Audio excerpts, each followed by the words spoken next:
snowing out. Everybody wants to be inside and not at work.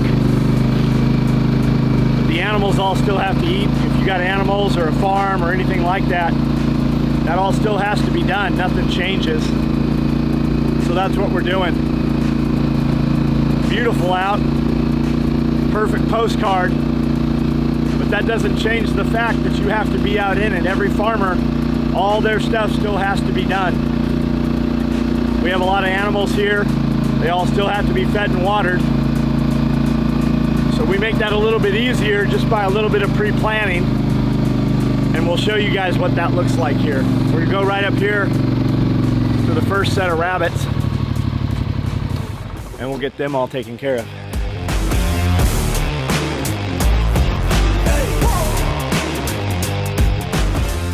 So in the winter we switch over to rubber water bowls, and the reason we do that is it makes a block of ice.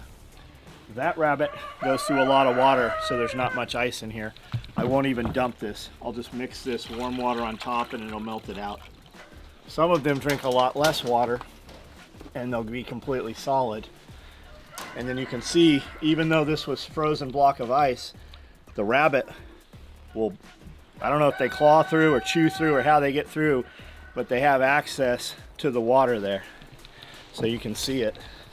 So with these rubber bowls, you can just push them. You can just bust the ice cube out of there. That ice cube's hollow though and still has water on the inside of it. And then we just fill it back up here, just like that. And we'll do this twice a day on cold days. This right now is not a cold day. I would spend thousands of dollars buying straw and putting sheeting up and enclosing the rabbits. And the rabbits never would use any of that. I would fill their cages all up with straw, and all they would do is poop all over it and make concrete, and they don't get in the nest boxes. They literally just sit out there. When it gets cold, they start growing a heavy coat like a snow hare does. And we did the same thing for the dogs. I'd spend hundreds of dollars putting straw bales inside the kennels like an igloo. Where do the dogs sleep? They sleep out in the ice and the snow. The dogs never use those kennels, ever. So I still do it. I did it again this year. I got $600 worth of straw sitting here and tarps and all kinds of stuff. But the reality is they don't use any of that stuff.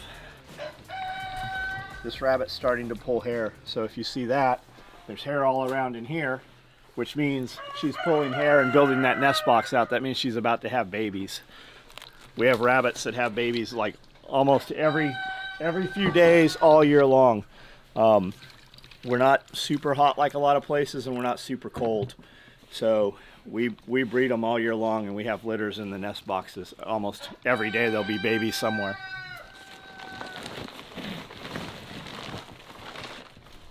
This is all-purpose sweet feed we brought in. A friend of mine said he feeds all his animals, but it had a lot of powder in it.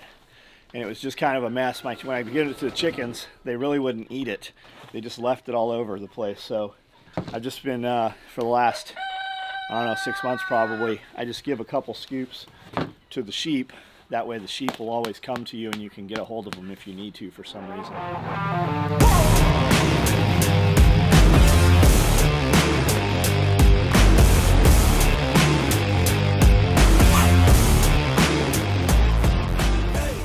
Move them around where I want them to stand and shit and eat a lot. And when it gets kind of muddy there, I move to another area. A sheep will paw, whereas if you have a cow, you have to put out round bales or bales and kind of cover it for them to eat. You have to give them food. Sheep and goats will actually paw through the ice to get the grass that's under, and they will feed themselves.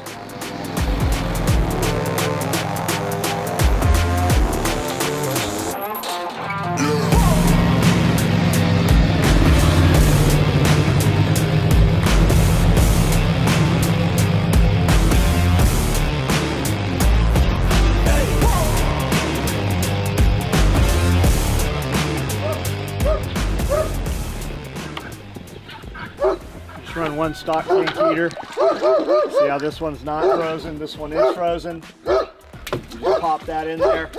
By the time we're done doing chores here, that'll all be defrosted.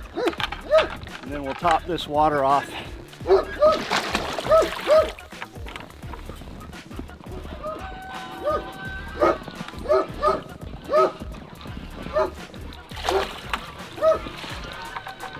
I don't have to worry about it spilling all over me anymore.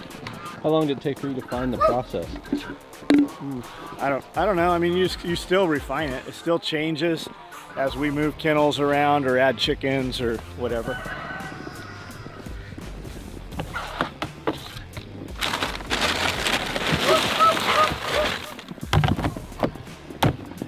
Some of these chickens have never seen snow, and others have. They're in here right now where they're not on snow. But after a day or two of this, they'll be out running around everywhere. They'll be tired of sitting inside here.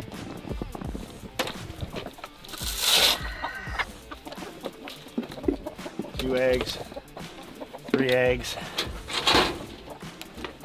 So the big question is, do you eat all of the stuff here? No, we definitely haven't bought eggs in, I don't know, 6-7 years. We haven't bought eggs in, I don't know, a decade or so.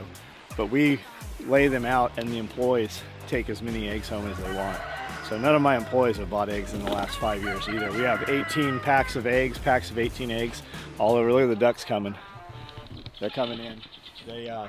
There's a pond right here and they know feeding's happening right now. As soon as you turn around, they went the other way. And then as far as the rabbits are the fastest protein to produce with the least amount of inputs. We always have them, it's just meat on the hoof. We feed them to the dogs. We can totally process them out and have roasted rabbit or rabbit stew or rabbit soup or pressure canned rabbit. We just have it if we need it. If the power went out tomorrow, we have the capability to scale this without having to panic over anything. I normally have an egg basket, but I forgot it.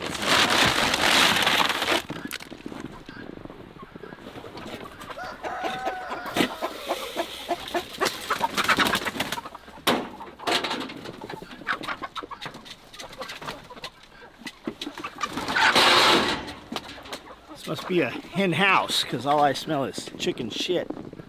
Not really, you don't smell anything. Everything's frozen. It's from Some Kind of Wonderful.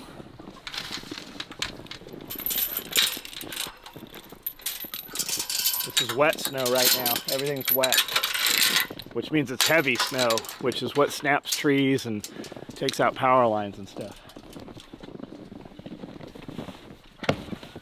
Even though it's snowing, you can see there's water all over the edges here. Wet. When it's cold in the winter months, well, even in the summer I use them for fat, but black oil sunflower seeds, we really bulk them up in the winter and just give them extra calories.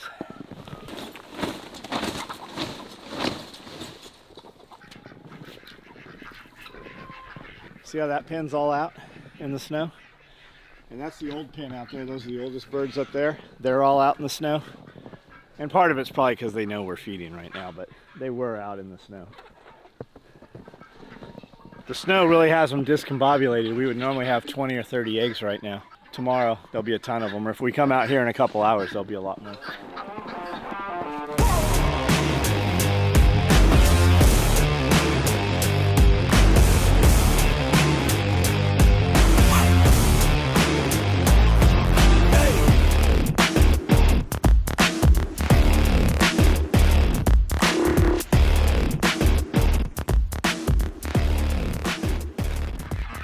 We use these big cement mixing trays for water and the rubber bowls. And once the sun's out, even when these are frozen, as soon as the sun comes out within an hour or two, all of these melt this ice off. That's why we use all the black Rubbermaid troughs and stuff. But on the top here, there's water down in there. They can actually get to it, and then the pond over here is also not frozen. But when it's cold, which I know somebody's like, you've never seen cold, but for Tennessee, when it's actually frozen all the way through, we move everything to rubber water bowls like these, and we'll actually just fill these with water at that point, because you can take that ice and you can crush the rubber container and the ice cube will just fall right out of it. when we do have a couple weeks of sustained cold, we'll just have piles of these big giant ice cubes out here where we've switched them over. A few more eggs. You ever had one of the tarps collapse from snow? So they do. These are the old dog kennels, and we used them because they were inexpensive. They're just a 10 by 10 chain link fencing basically with no roof. And we put a beam across and then pull the tarps tight. But the tarps eventually will pool, like you see here how this one, and when you get too much weight on there, it'll bend the main beam, it'll collapse. Then we started using these other ones that have a roof and they have more structure, but it's the difference between a $200 dog kennel and a $700 dog kennel or a $900 dog kennel. So every season we've been switching them and adding others that actually have the roof. You can see this one here has the roof, so it actually maintains the pitch, and then it has bracing underneath it, so that just like the sides are welded wire, the roof also has that and has some main beams in there so that it'll bear the weight. It'll pull and pull the weight, and it'll bend and collapse these beams in here. That's why this 2x4 is here. We actually just pushed it back and it kind of holds it. We'll get another season out of it. Why do you have so many different groups of chickens? Well, because when they started talking about bird flu, I wanted to be able to sequester different groups of birds. I also wanted to be able to breed specific types of bird, like barred rock, and Dominic to Dominic, without just having, because the birds will just, a rooster will jump on a hen, and then the eggs are fertile, and she'll lay eggs, and you don't know what she's going to have. But I wanted to be able to do breed specific, so I set the pins up, and I just never did move the birds out. Like if you took and put just barred rocks in this pen and they grew up in that pen, they would stay there, and that's mostly what would be there. It just gave us a way to lock them down if we needed to. We could easily put some kind of roof over this that would keep wild birds out, and then also be breed specific. It's set up to do it if I want or need to in some future time. We just haven't done it. We haven't needed to. Yesterday when I went through and I said you'd have a bunch of ice cubes, that's what the ice cubes look like when they stack up. That's 1 day of ice cubes right there. And then the rabbit manure, we keep all the rabbit poop, we catch it in the trays, and then we have a big pile, a big compost bin right there. The rabbit manure on most days is way more valuable than the rabbits, just because we don't eat them. We use them for dog food. But the rabbit manure, you don't have to compost it or break it down. We put it in a compost pile just to hold it because we produce so much of it, and it makes it easy to use as we need to. But you can take rabbit manure, put it straight to your garden, and it's not hot, it's not high enough in nitrogen, and there's no parasites or anything in there. There's no bacteria that's bad to human beings. Whereas if you use like a carnivore, if a chicken, you can't use chicken poop right in your garden because you have the possibility of salmonella. But it will also, it's hot, it'll burn your plants, so it'll turn them yellow, and they just never will produce well. It'll kill them because it's too high in nitrogen. You have to let it sit and compost 18 months. And then if you had a massive rain, for instance, and it splashed back up on all of your lettuces, you could get salmonella in that manner. Whereas rabbit manure has nothing that can harm you at all, and you can put it straight to the garden.